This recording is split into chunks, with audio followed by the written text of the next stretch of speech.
আরে মাথায় হাত দিয়ে দাঁড়িয়ে আছো কেন? তোমাকে বের করতে বলছি, তুমি এখন ওটা অন করলে। কি জিজ্ঞেস করার জন্য অন করলে জিজ্ঞেস করো, মুখটা ফাড়ো। আচ্ছা বলছি, তুমি যে সেদিনকে একটা মেসেজে দিলে ওই যে জুদাই ফিল্মের ওটা, হ্যাঁ, তুমি 10 কোটি টাকায় আমাকে ছেড়ে দেবে বলছো, ঠিক আছে, হ্যাঁ, আর ওদিকে শ্রীদেবী 2 কোটি টাকায় বিক্রি করে দিয়েছিল স্বামীকে, হ্যাঁ, তা এতে আমার কাছে কত কমেন্টস আসছে জানো? কিসের? যে তোর বইয়ের 10 কোটি টাকা লাগবে। আরে আমি তো তোমাকে কমেতে ছেড়েছি গো।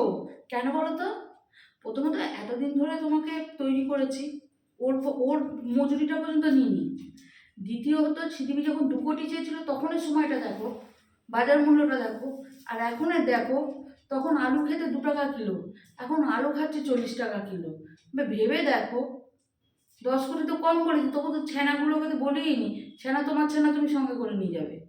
তুমি আর 2 কোটি টাকা বাড়িয়ে দাও, হ্যাঁ, আর 2 কোটি টাকা না না, বাড়িয়ে দাও। আমারও তো একটা মানবিক ব্যাপার আছে না, ভেতরকার ব্যাপার আছে। তবু তো 10 কোটি কম বলেছি, এতেও কমেন্টস আসছে।